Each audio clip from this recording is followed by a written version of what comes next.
Hello, everyone. We are rolling for another episode of the JJF1 podcast where Jonah and Jordan talk about all things related to F1. This is the second episode of our back-to-back recording, which are going to come out on different days, but we are going to talk about our predictions for the 2022 F1 season. And at the time of this recording, we are March 9th, 2022. And does testing start tomorrow? Does testing start in 3 days from now? It starts very, very soon. So we're going to I see think it what's going to starts happen. tomorrow. Yeah. Testing starts tomorrow. So we have a few predictions that each of us are going to make. We're going to predict the Drivers' Championship, the Constructors' Championship, the most improved driver, the biggest letdown, the first win for a new driver. So which driver will get their first win this season? And a few bold predictions. So Jordan, with the technical regulations, we have an amazing season ahead of us.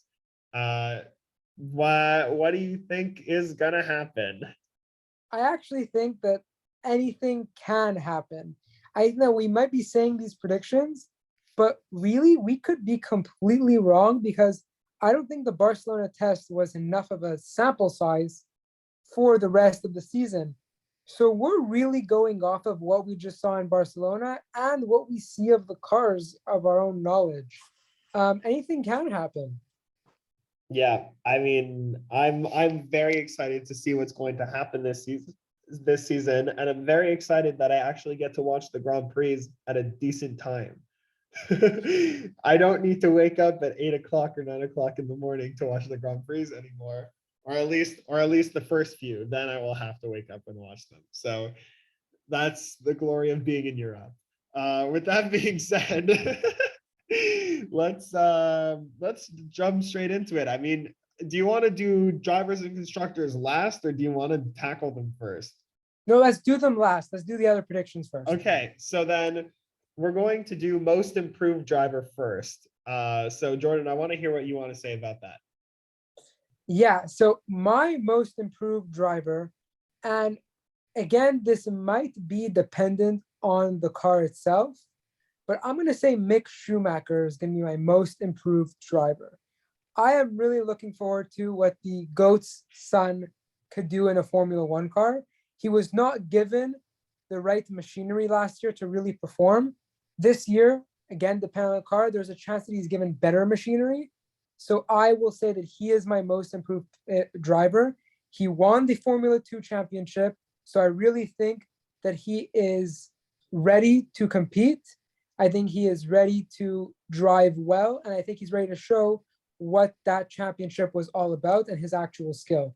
So I'm going to say Mick Schumacher is going to be my most improved driver. That's a very good, very, very good selection, actually. I mean, so Jordan, we did forget something while planning this episode. We didn't talk about Nikita Mazepin. So yes. Let's run through our most improved driver, and then we'll talk about Mazepin and that whole situation. So first question that I have for you is, what are the chances that Haas are going to have a better car this year? Like, do you think, and how do you think that they're going to be able to measure Schumacher's improvement, for example, if they don't score points this season, which sadly is an option? Well, look, I think that they'll be able to measure Mick Schumacher's performance just like they measured George Russell's performance at Williams. They didn't have a consistent point scoring car, but Williams got to the point where they were able to get into Q2. They were able to get into Q2 on a consistent basis with George Russell. So I think that we can measure it in the same way where if Mick Schumacher gets into Q2, not on a consistent basis, but more times than he doesn't get into Q2, I think we can see his level of progress in that sense. And if there is at least 1 points finish, I think you call that season a success. Okay. I mean, that's a very, very solid assessment. I had something else to say about that, but I forget what it was. It had to do with another form of measurement. Anyways, it'll come back to me when I need to. But I think that Mick Schumacher has a lot of room for improvement. And especially since we saw the rookies last year, they weren't necessarily at their best. And the rookies that are still here, because there's one that's no longer here, that they could actually prove their worth. I mean, I know that I'm kind of jumping out of nowhere here, but Yuki Tsunoda got P4 in Abu Dhabi. Maybe that's a hint of what's to come next. It could be. I just think that there's a lot of hype around Mick Schumacher and his, the new and improved Haas that they spent all year last year designing, his F2 championship win. I really think that he hasn't shown us what he's made of yet. And I think that this year's the year where he will. Okay. That's very, very solid take. I'm definitely going to go another route. And once again, this is going to be dependent on the car, but I'm really feeling it. You're probably going to laugh at me so much, but I think that Lance Stroll is going to be the most improved driver of 2022. You just can't mention him for World Drivers' Championship, so you have to mention him somewhere. Look, for all you know, look, I think I'm not going to go into another prediction because we're going to talk about that later. But anyways, I think that Aston Martin have been planning this 2022 car before they got bought out by Lawrence, before they did the brand switch. So when they were Racing Point, they've been planning for this year.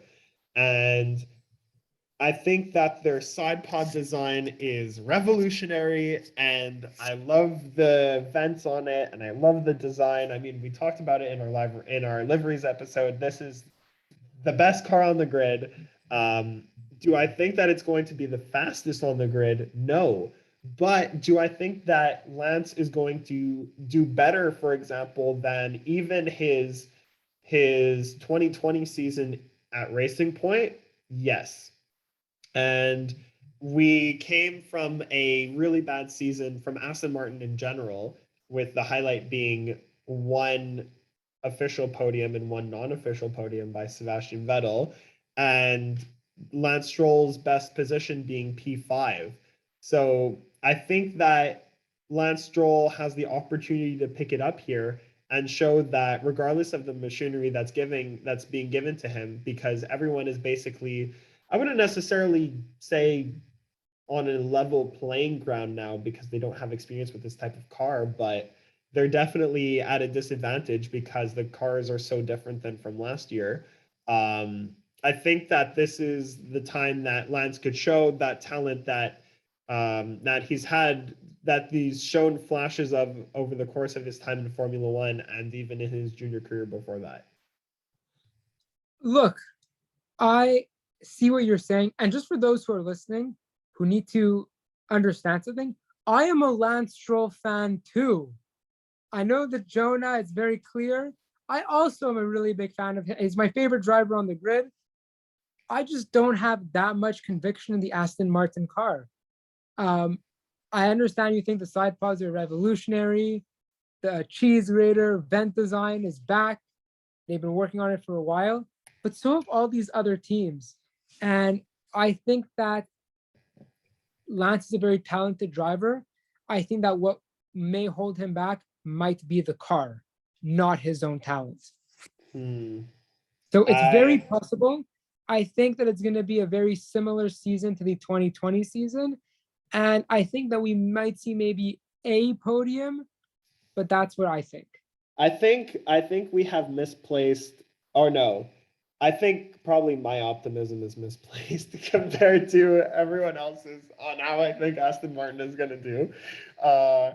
But yeah, I mean, we're going to have to see what the car can actually prove, because in this shakedown thing, it looked pretty good, but we're going to see what it really looks like tomorrow in testing.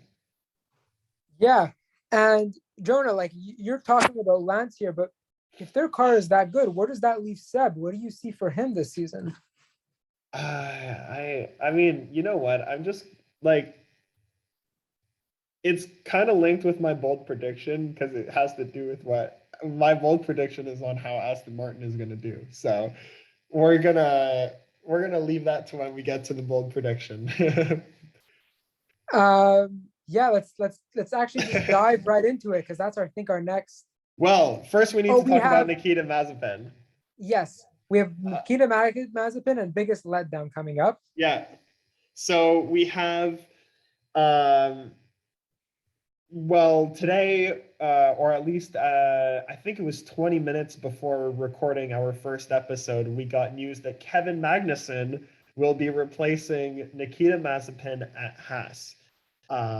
So for those who are unaware, Nikita Mazepin and Nikita Mazepin's father, Dmitry, basically have their footprints on and their handprints and basically everything on that team through the Uralkali title sponsor, and people said that Nikita's seat is going to be tied to that sponsorship, whether he likes it or not. And with the war that's going on between Russia and Ukraine, first off, F1 canceled the Russian Grand Prix, which, I mean, we could just talk about that at the same time if we want to. And at the same time, Haas decided that they were going to cut ties with Uralkali and with Haas. Sorry, not with Haas, with Nikita Mazepin being out of Haas. And so that left the door open for Kevin Magnussen to come back into Formula One. So I hope that everyone is staying safe. I mean, no one wants war. And I mean, it's crazy that geopolitical tensions their have very far reaching effects, including the world of sports. I mean, this isn't the only thing that we've seen regarding Russian athletes happening in different sports. I mean, for example, even in the Paralympics, Russia and Belarus are no longer allowed competing at all. So yeah, I mean, let's try to unpack everything step by step. I mean, Nikita Mazepin's out. What's going on? And then Kevin Magnussen's in. What do you think? Yeah, so Nikita Mazepin going out to me, um, it's kind of twofold. In a sense, I support it because when I think of drivers and I think of drivers in the sport, to me, every driver has a certain value to them. You hire somebody to drive your car like Yuki Tsunoda or like Mick Schumacher because they have potential. You hire somebody to drive your car like Fernando Alonso because he has experience. But why do you hire someone like Nicholas Latifi or like Nikita Mazepin? It's because your racing team needs money to develop their car in the form of sponsorships, which they bring when they have a seat. So Nikita Mazepin's value in Formula One is bringing more money to the sport and to his team. Now, because his sponsor is not allowed to sponsor anymore, to me, I don't see Nikita Mazepin having any value in Formula One because just based off pure racecraft, he does not show the potential and does not have the experience. So to me, he didn't deserve a seat in Formula One to begin with. There were Formula 2 drivers in his season that competed with him that deserved the seat way more. We could talk about somebody like Callum Ilott. We could talk about Nick De Vries, who won. Dan Ticktum. So I think there were people who deserved the seat more than him. But then, in a sense, I don't think he deserved to be sacked the way he did. Just because of the war going on, he is still a human being. He's still an athlete that trains every single day for this certain sport. And in a sense, I don't think that athletes deserve to be given the sort of heat that they've been given, to the extent that they've been given, I should say. Russia as a country should be, but not the athletes personally. Yeah. So in a sense, I am for it, but I'm also against it. And yeah, that's my take on it. But I'm very curious to see what you have to say. I mean, you spoke very well about it. I mean, there's nothing that I could add more than that other than, I mean, I don't think that I feel like we talked about it at an earlier episode in the podcast because can you believe it, Jordan? It's been almost a year since we've been doing this podcast. I guess this is the unofficial start of season 2. So, but I think we've said many times that Nikita Mazepin did not deserve to be in Formula One to begin with. So this kind of, I mean, the situation that's going on kind of just pushed everything a little bit so that he finally is no longer in F1, and he shouldn't have been in F1 in the first place because he wasn't necessarily a good driver.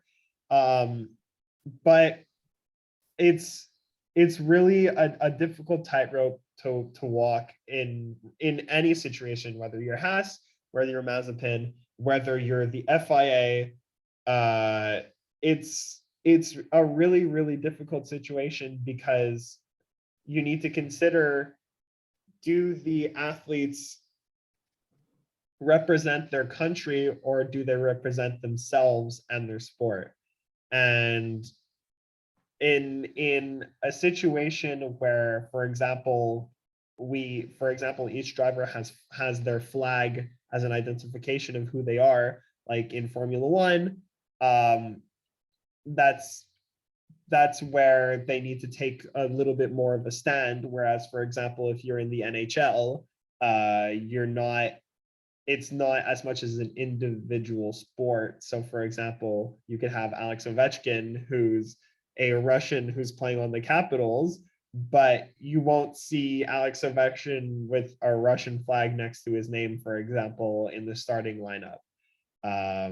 Whereas in Formula One, you'll have, like, for example, you'll have Lance Stroll with a Canadian flag, and up until, well, no, Nikita Mazepin never had a Russian flag next to his name to begin with. So this is just kind of going further on the fact that nationalism is a big deal in Formula One, and it just came to bite him in a circumstance that is relatively unfortunate for him, but as a reflection of the way that Russia's been conducting things, I think in general, it was the right decision because of the strong attachment of nationalism to motorsport. 100%. I think that you are right when you're talking about the attachment of nationalism to motorsport.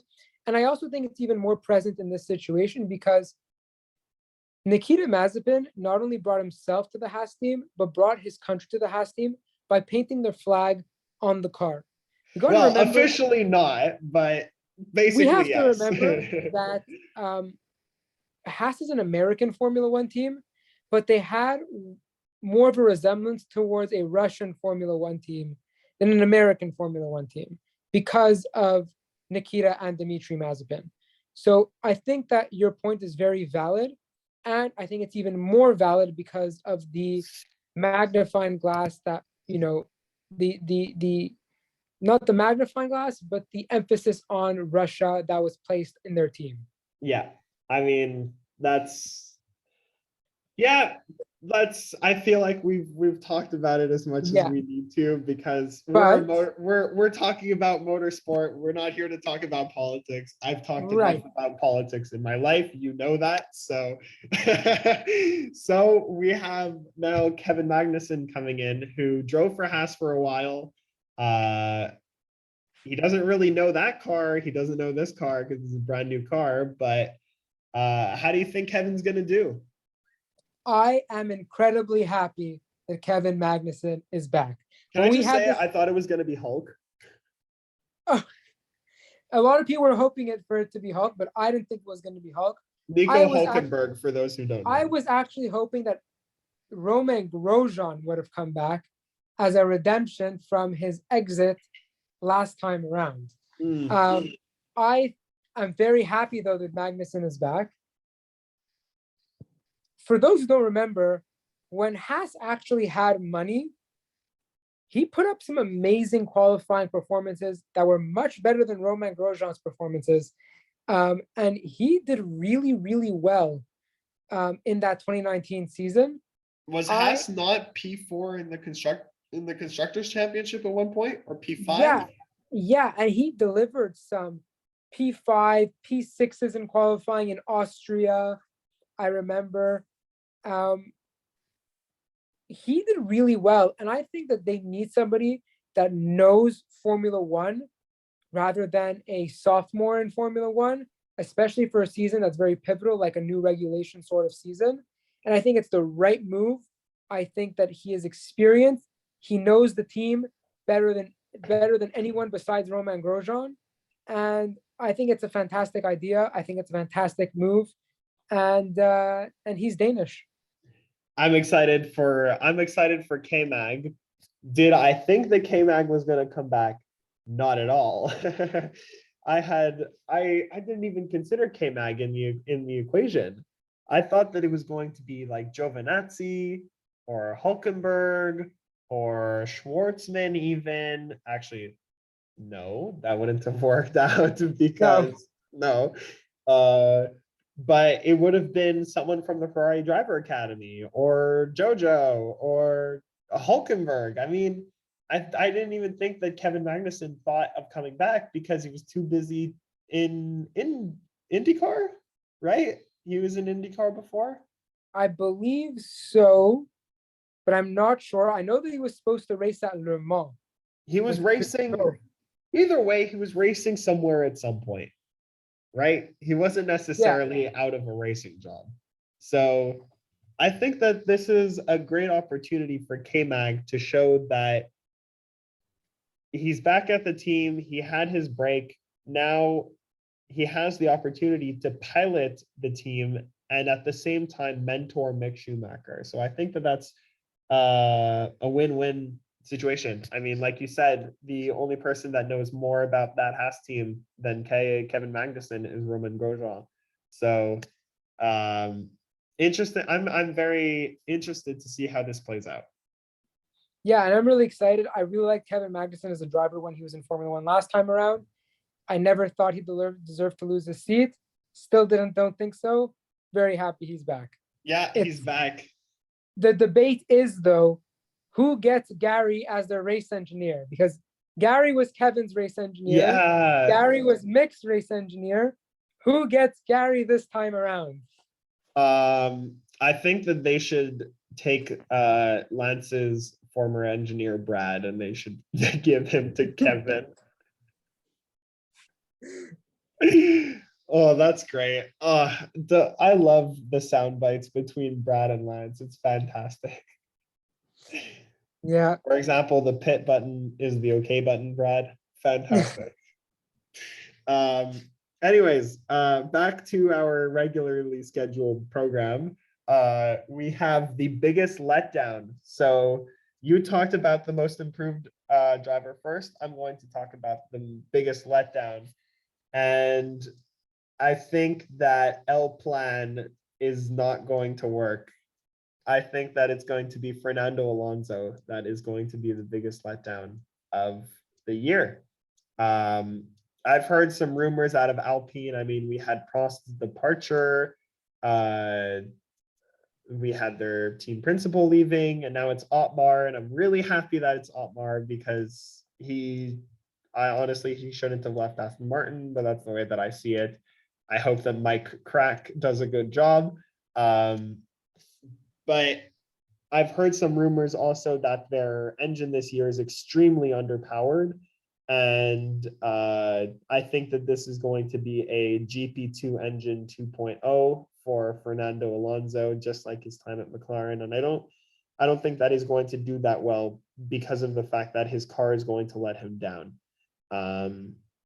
And I feel like because of the new regulations, I mean, normally you'd think that the experienced vets will have an easier time to adjust to it, but I think that the combo of the new regulations and what could be possibly GP2 engine 2.0 for Alpine means that Fernando Alonso is not going to have a good season this year, and he's going to be the biggest letdown. Yeah, I actually agree with you. I was actually going to say Fernando Alonso, but I think there's a bigger letdown that we are all not seeing coming than Fernando Alonso. But I think he will disappoint a lot of the hardcore fans, especially the older fans that have been following Formula One And for the more than, people who want L plan. and the people who want El Pan to work. I think there's going to be a bigger letdown. But I do agree with you. I do think Fernando Alonso will not um, complete El Plan, I should say. Hmm. My biggest letdown, and you might not like this because you really liked him when he was in F2, is Yuki Tsunoda. Mm. I think that Yuki Tsunoda will not be in Formula One after this year. Oh, that's a hot take. Yeah, Oh, that's a hot take. I really think that he had a bad track record with the amount of DNFs he had last year. The swearing. The swearing, yes. But other than that, I really think that this year is a make it or break it year for Yuki Tsunoda. And last year was a very interesting year because he didn't perform. No, he performed nowhere near.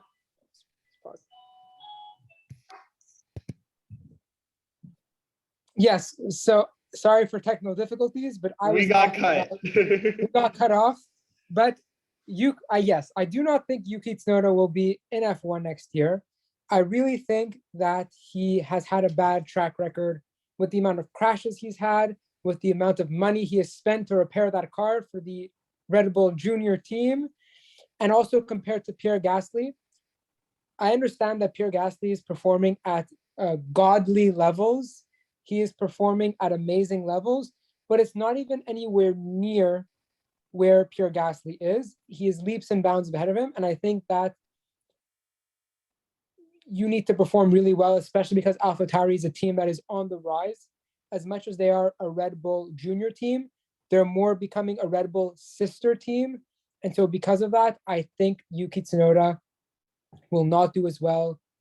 I don't think that he will, surprise everybody in a positive light, whereas he does well and, has a chance of being promoted. I don't see that happening. Um, I that's a very different interpretation than I thought you were going to go with. I didn't think I did not think that you were going to say Yuki Tsunoda, but it's for me the one thing that you stuck with that I want to just jump on more is the fact that he's being compared to Pierre Gasly. And it's kind of like Checo being compared to Max, but also, can you say that if you were to compare Max in a Red Bull versus Gasly in an AlphaTauri, which one do you think is punching above their weight more? For me, I think it would be Pierre Gasly. Uh, So I also think it would be Pierre Gasly, but I do think that it's also attributed to the fact that AlphaTauri is a team that is on the rise, and as a team, they're performing so much better. Um, I think that yes, Yuki Tsunoda was P4 at one point last year in Abu Dhabi, right? yeah, As a team, they're very good, but can Yuki Tsunoda be as consistent as Pierre Gasly? I don't think so. I mean, it's really difficult to be as consistent as Pierre Gasly, especially in the way that he put up consistently best of the rest in qualifying and managed to pull out a podium and managed to do all sorts of crazy things last season where he really pushed the limits of that car. Now, the question is, if there's no Yuki Tsunoda, then who's going to come in? And if you say Alex Albon, I do not think it will be Alex Albon, but I do think it will be a Formula 2 driver. like Liam Lawson, Yuri Liam Lawson, Vibbs. Daruvula, one of them. I thought Daruvula was going to go to AlphaTauri this year. Yeah. Did well, though, did it? You also thought Ocon would not be given a 3-year contract. Oh, yeah. Oh, we had some great predictions over the course of the season, Jordan. But then again, who predicted Bottas to Alfa Romeo? No one. I don't even think Valtteri Bottas predicted Bottas to Alfa Romeo. Let's go with our bold predictions. And I don't Bold, mind starting off of our bold predictions because I kind of just spoke of the driver I want to yeah. speak about for my bold prediction. I think that contrary to what everyone's perception of the level of performance of Alfa Romeo, I think that Valtteri Bottas cannot get one, but will get two podiums this year in an Alfa Romeo. I am Whoa. very Whoa. confident in it. That is my bold prediction. Everyone is the Valtteri Bottas fanboy. He's back. Yes, I think he will get two podiums. He has nothing to lose. He is performing and sorry, he has to perform in a way that is just better than Guan Yu Zhou, who is a rookie coming into the sport. He has nothing to lose. He has all to gain and all to prove to all of the haters. And I think that because he's been knocked down and knocked down within Formula One, I think has no pressure, nothing to lose, already knocked down. I think he'll prove the haters wrong. And I think that he will not only get one, but I think he will get two podiums this year. And I think that will shut a lot of people up. And I think he will be so proud of himself for it. I think Valtteri Bottas, if he gets two podiums this year, that's going to be the biggest to whom it may concern moment of his entire career. Absolutely. Now, my question to you is I mean, we say that some drivers are carried by good cars and some cars are carried by good drivers. Where do you think this will stack up? Like, do you think that Alfa Romeo is actually going to make that push up? Because in my opinion, I think that Alfa Romeo is going to finish 10th in the Constructors' Championship. I think that Alfa Romeo is going to be at the same level as where they are, but I think that Bottas is the one who's going to make the car what it should be, just like how Lewis Hamilton made that car what it should be. Mm. I think that Valtteri Bottas is going to take everything he learns from Mercedes. He's going to be fueled up, and I think he's going to use the experience to make himself drive to some Q3 appearances and to not one, but two podiums. Very, very interesting take. I could tell that. I mean, I'm not even going to get mad at you for making a Valtteri Bottas claim because I said that Lance Stroll is going to be the most improved driver. And my bold prediction, and once again, this is about Aston Martin. Aston Martin, both of their drivers are going to win races this year. Whoa. That is a very bold prediction. Both of them will. I've heard some really good things about even the results from the shakedown look relatively positive. I think that Seb has race winning pedigree, world championships in his trophy cabinet. The man knows how to drive an F1 car. Say that he's past this prime. I don't think so. Actually, I do think so, but I still think that he's going to pull out a win because that car is going to be very good. And Lance, I think it's going to be an equivalent scenario where, like, for example, he had the opportunity to win in Sakir. He had the opportunity to win in Monza. There were a few opportunities where he could have won and then didn't. I think that eventually one of those situations needs to come around that he's going to end up becoming the first Canadian to win a Grand Prix race since Jacques Villeneuve in 1997. Now, do you think it's possible we get a Lance win in Canada? To be fair, though, this isn't this isn't what I'm going to say for my driver who's going to win their first race. Like that's another person that I'm going to mention after. Fair enough. Do we think he can win in Montreal when they come back? Look, if Lance wins in Canada, I'm going to cry.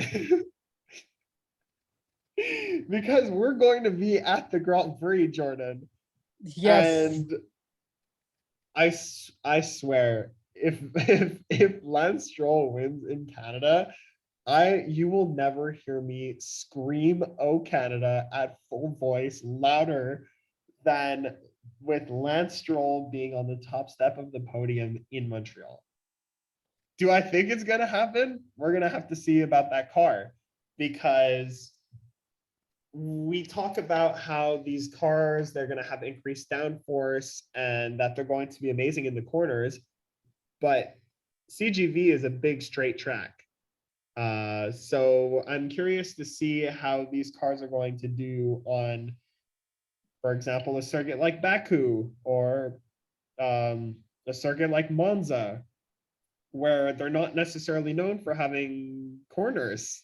It's just chicanes basically in Monza and in Montreal, and well, no, in Baku. Baku's amazing, but anyways, I think that both drivers are going to end up winning for Aston Martin this year, and we're going to hear the Canadian anthem followed by the British anthem. Do I think it's going to happen in Montreal? I have no idea. I think that it'll be great if it happens in Baku or if it happens in Montreal. So yeah, that is my bold prediction for Aston Martin. Look, like I said, I don't know about Aston Martin. The drivers are more than competent. I just don't know about Aston Martin. I didn't see enough in the test to prove to me that it's a race winning car. But testing starts tomorrow, and we could see a completely different Aston Martin car. Yeah, and I mean, the RP20 did not look like a race winning car until it did. Fair enough. So anything is possible because Formula One is Formula One. Esteban Ocon won a Grand Prix last year. I think like that is proof that anything is possible. No offense, Jordan, to your boy, but Very interesting prediction. now Let's you want to go to a driver who is going to win their first race this year. Yes, I do. And I am so excited to say, and if he hadn't won, my honorable mention would be that if he hadn't won in Italy and in Belgium 2 years ago, it would be Charles Leclerc. Yeah. But I will say his teammate, Carlos Sainz I Jr. also have Carlos. Yeah, so we'll be in agreement on this one. He is way beyond due to win a race. I love how we picked Carlos, not Lando. Well, I have my own opinions about Lando. You know that. I think we have similar opinions. Yeah. But Carlos Sainz is overdue for a race win. He proved last year that he is so good and is so comfortable at Ferrari. He is so proud to be there. I know I'm pulling something out of Drive to Survive, but he says it's every child's dream to be at Ferrari, his childhood dream. He is so comfortable there. Maranello's his second home, and I think that he will pull off the race win in a car that seems very competitive. That's a hint. That is a hint. I think the Ferrari also looks very competitive. I mean, we forget Charles could have won in Silverstone last year. Yeah. But he didn't. Because we just needed to have a storybook ending for one of the craziest crashes of the season. But I 100% agree with you. Carlos needs to win a race, and he has proven wherever he's gone that he could overperform, given the expectations that have been placed on him. So 100% I agree with you. Carlos Sainz is going to win a race. I hope to God he does. So do I. And I really hope it's in Italy, because that would be great for Ferrari. No, I would rather he win in Spain. Or in Spain, yes. Or wherever he wins, I'd be happy. What's actually a little fun fact of the day, I don't know if you know this, Jordan, but the Spanish national anthem does not have lyrics. Interesting. In case that's a little fun fact of the day for people who are listening, and for Jordan. And also the only other Spaniard that has won races in Formula One is a man by the name of Fernando Alonso. Yeah. So imagine if what I think Fernando's most recent win was at Valencia, if I'm not mistaken. Was it Valencia or was it Barcelona? Either way, it was in Spain. So I think that'll be fitting for Carlos to also win in Spain. Yeah, it'd be That very may also interesting. be because I'm planning to go, but That would be very interesting. Yeah, it's very interesting, and I really hope that he wins a race. But let's get to the nitty gritty. Let's get to the World Drivers' Championship and the World Constructors' Championship. I think that we should say it at the same time because they kind of go hand in hand in some cases. okay. So I'm gonna let you go first, and we'll debate. Uh wow. I can't believe I'm saying this, but the world drivers champion is going to be Charles Leclerc, and the constructors champion is going to be Ferrari. Oh, Yeah, that's my take. interesting. See, I see Ferrari as being very competitive. I see them coming in second in the constructors championship. I see them winning races. I see Charles winning many races. See uh, Carlos winning many races. I really think that Mercedes has this in the bag. I think Lewis Hamilton will get his eighth drivers championship. He is the GOAT. He will get his eighth drivers He's gonna do championship. it. You think he's gonna do it? I think he's gonna do it. I think he's gonna kill it, and I think he will retire at the end of the season because he did it. Oh, you know Um, what? That's a prediction in of itself, my friend. that is my take for the 2022 season. I think it'll No, be Mercedes, Ferrari, and then Red Bull.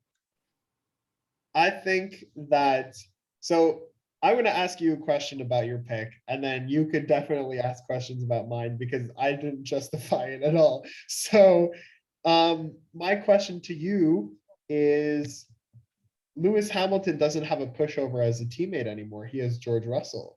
So, do you think that Russell how well do you think Russell is going to do? Do you think that it's going to be a fight between Hamilton and Russell, or it's going to be a fight between Hamilton slash Leclerc slash even Verstappen? I mean, we he is the defending world champion, um, or do you think that it's going to be like basically?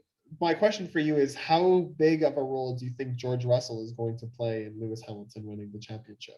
I think he won't play a huge role in it just because I think his rookie season and getting used to a new team will be a big factor. So I do think that it will be uh, Lewis versus Max or Charles. More likely, I think it might be Charles.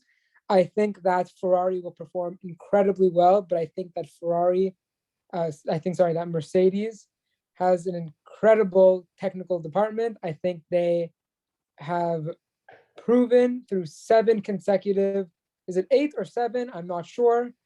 7. They No, won the 8. No, no, Constructors sorry. This has been Championship 8. This has been 8. 8 times since the turbo hybrid era began. They have won it. I think that doesn't come It's the with no entire reason. era. Yeah, I think doesn't come without a reason. I think that they will take it again.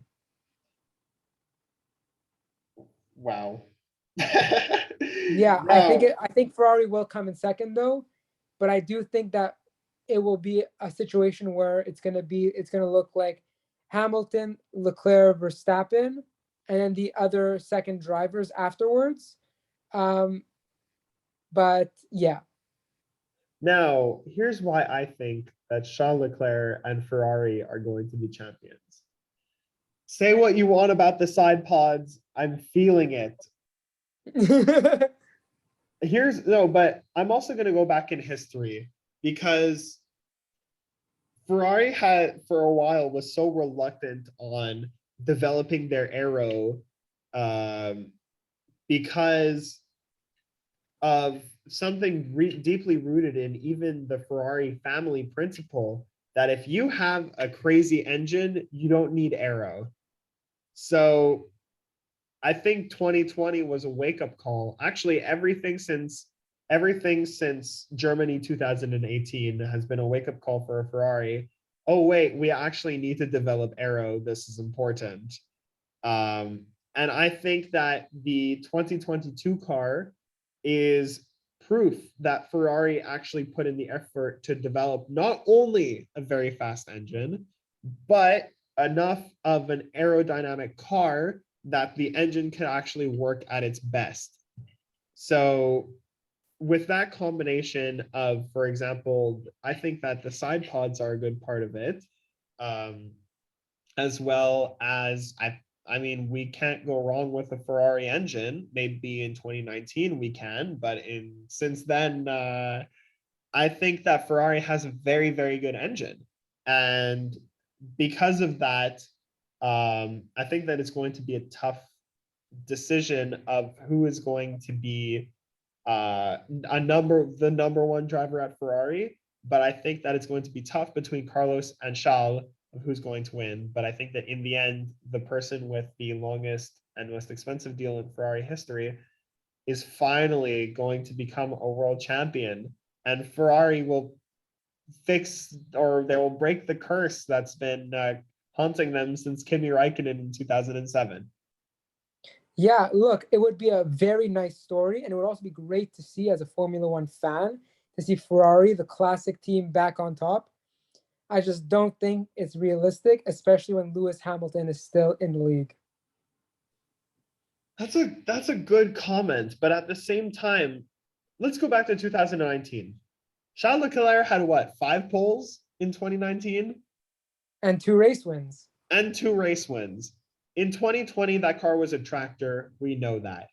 In 2021, Charles Leclerc still had 2 pole positions and a podium. Sure, Carlos Sainz had three, four, 4 podiums. 4 podiums.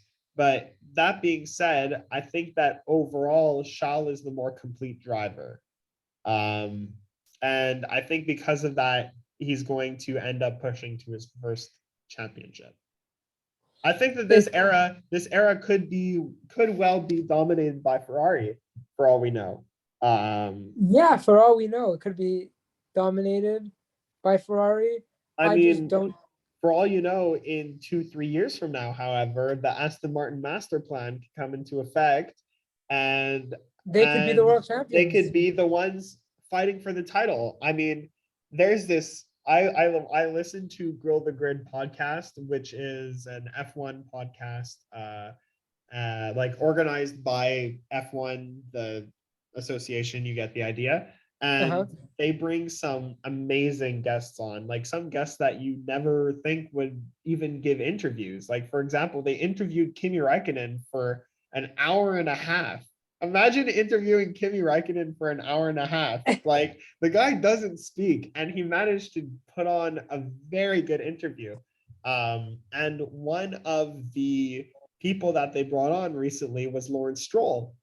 And Lawrence Stroll, I've never seen him give an interview that wasn't basically Aston Martin, or at that point Racing Point Media, basically recording him to do a reaction. And Lawrence Stroll's devotion and his ambition for that team, you could see it stemming from his voice when you're listening to that podcast. But back to Ferrari, they interviewed Mattia Binotto. I listened to that interview also, and it was amazing. But I think that Ferrari is going to have a great start to this era, and I think that they're going to win the constructors, and Charles Leclerc is going to win the championship. But I think that it will be very tight. I think we're going to have a 2012 situation where it may not be 7 races and 7 different winners, but it'll definitely be something like that. I mean, I said that both Aston Martin drivers are going to win races. Ferrari is going to win races. Mercedes is going to win races. I mean, I'm going to be jumping for joy when George Russell finally wins a race. So I think that we have an amazing season ahead of us, and I think that it's going to be Ferrari on top. I can't wait to watch this season.